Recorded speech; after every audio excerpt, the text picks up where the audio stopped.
نفسیات کہتی ہے اگر آپ خوابوں میں اڑتے ہیں آپ تخلیقی صلاحیتوں کے مالک ہیں۔ جاگتے ہوئے آپ کے 80% خواب خفیہ پیغامات پر مشتمل ہوتے ہیں۔ خواب دیکھنا بری یادوں کے اثرات کو کم کرنے میں مدد کرتا ہے۔ جب کوئی آپ کو یاد کرتا ہے اس کے 80% امکانات ہوتے ہیں وہ آپ کے خوابوں میں نظر آئیں گے۔ جب آپ کا کوئی جاننے والا آپ کے خوابوں میں نظر آتا ہے تو اس شخص سے سونے سے پہلے آپ کے بارے میں سوچا ہوگا۔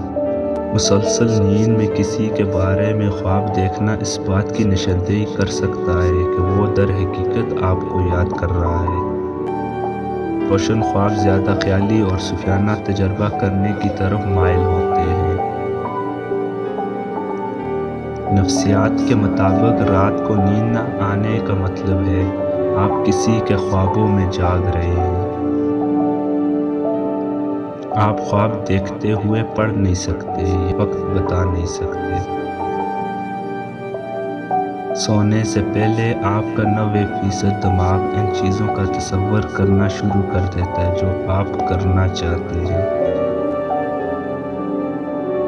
جو لوگ تیز رفتاری سے چلتے ہیں وہ عام طور پر سست رفتاری سے چلنے والوں کے مقابلے میں پراعتماد اور خوش نظر آتے ہیں۔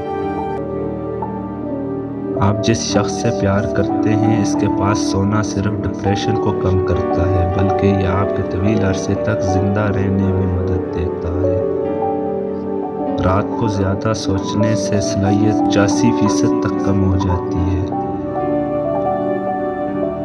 خواب چھپے ہوئے احساسات اور جذبات کو ظاہر کرتے ہیں کیونکہ یہ لاشعوری ذہن کی عکاسی کرتے ہیں۔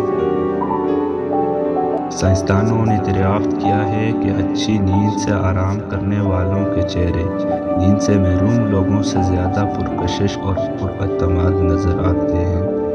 مطالعات سے پتہ چلتا ہے کہ جو لوگ ایک سے زیادہ تکیوں کے ساتھ سوتے ہیں وہ اکثر تنہا اور افسردہ ہوتے ہیں۔ آپ ایک رات میں 7 مختلف قسم کے خواب دیکھ سکتے ہیں۔ ہر خواب 1 سے 2 گھنٹے کا ہو سکتا ہے۔ خواب ہماری شعوری سوچ سے زیادہ وزن اور معنی رکھتے ہیں۔